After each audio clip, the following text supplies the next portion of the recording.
Have you ever wondered if you did well on a test compared to everyone else? Or maybe you've heard people talk about grading on a curve and weren't quite sure what that meant.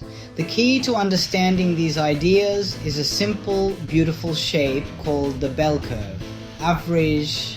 It shows up everywhere. Test scores, heights of people in a city. It helps us see how data is spread in a predictable pattern. It shows what is common, what is uncommon, what is truly rare. The bell curve represents the normal distribution. Data often cluster around an average, with fewer points farther from that average. Imagine lining up a large school by height. Big pile in the middle, smaller piles at the ends. Draw a smooth line and you get the bell shape. Let's take a closer look at the shape of the bell curve itself. The most important feature is its symmetry. Draw a vertical line down the peak of the curve. The left side mirrors the right side exactly.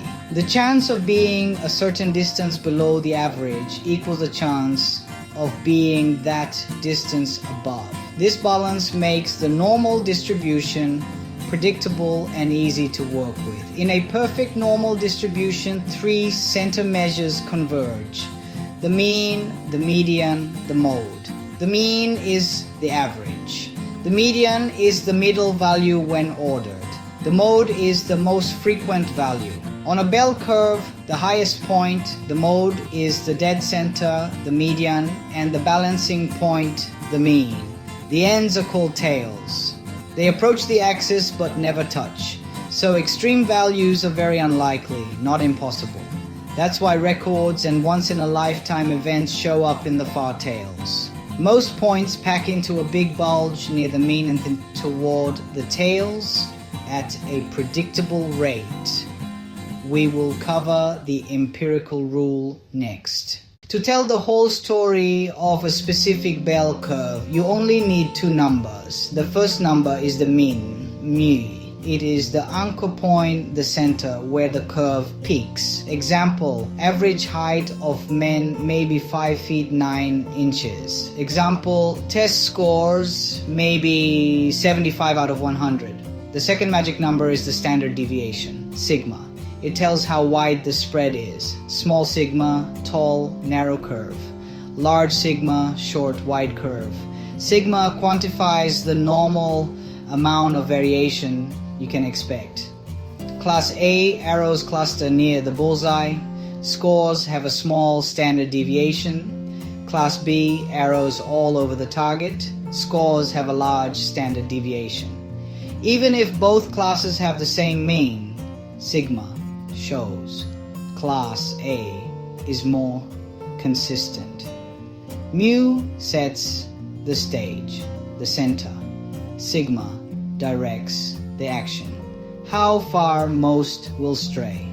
Know M and S, and you understand the data landscape. Now that we understand M and S, we can introduce a fantastic shortcut called the empirical rule.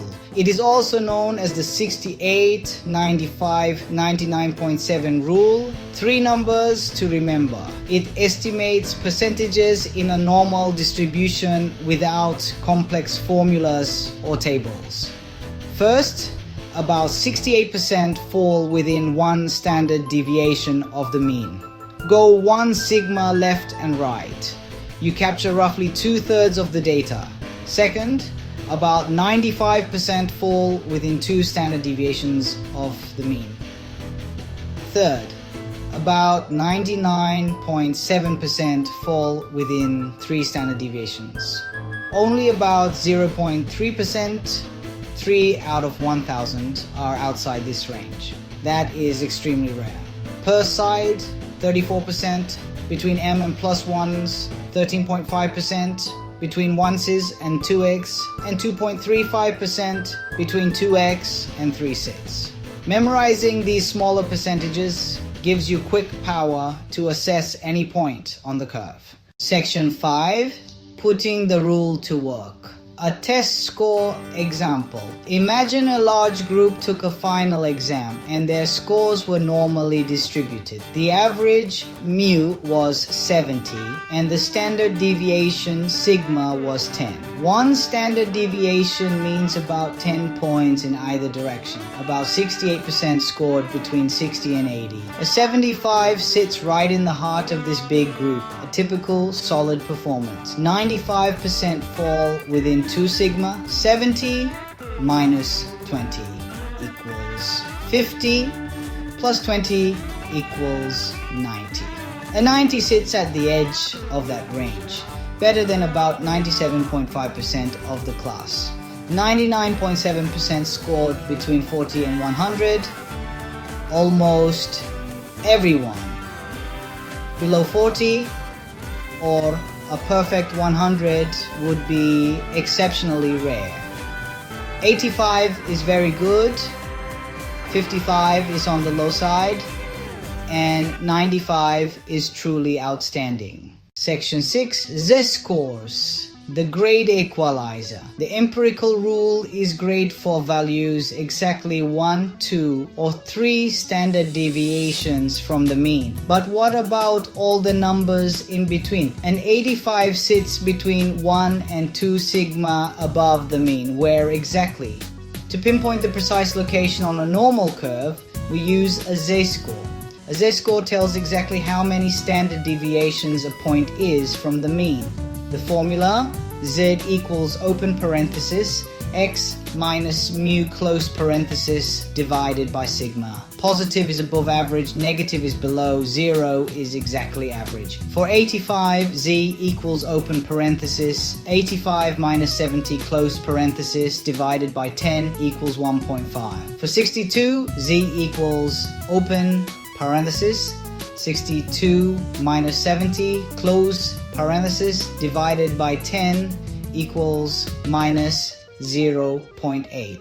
A Z-score instantly gives distance and direction from the mean and lets you compare values across different normal distributions. Section 7. How to use Z-scores to compare apples and oranges. Alice scored 88 in history. Bob scored 82 in chemistry. Raw scores suggest Alice did better, but Z-scores compare them relative to classmates. For Alice, mu 80, sigma 8.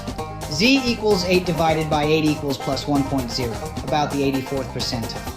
For Bob, mu 65 sigma 5. Z equals 17 divided by 5 equals plus 3.4, extremely rare and exception. Even though 88 is above 82, Bob outperformed his group by far. Z-scores make a fair comparison across different tests. Z-scores strip away different means and spreads to standardized scores, a universal scale for relative performance. Section 8. When to trust the rule and when not to. The empirical rule and Z-scores work accurately only when your data is bell-shaped. Using these tools on non-normal data can lead to very wrong conclusions. First step. Make a histogram. If it is symmetrical and bell-shaped, you are likely safe. Heights and weights, blood pressure, measurement errors, standardized test scores, these often follow normality. In those cases, the empirical rule is reliable and fast. 68%, 95%, 99.7%. Income is skewed. Many lower to middle incomes, a few extremely high, big pile left, long tail right. Applying bell curve percentages to skewed data gives wrong results. Small samples can look lumpy by chance. The rule works best with larger data sets. Always ask, is it bell-shaped? And do I have enough data? Well, that is the key. Section 9. Your quick takeaway, spotting the unusual. If you remember one thing, the bell curve helps you see what is normal and what is not. Use the mean as your center point and standard deviation as your measuring stick. 68, 95, 99.7, your mental map of commonness. More than 2 sigma from the mean is uncommon. Beyond 3 sigma is very rare and potentially significant. Use the bell curve, the empirical rule, and Z-scores to spot outliers quickly. Separate the signal from the noise in tests, sports, and science.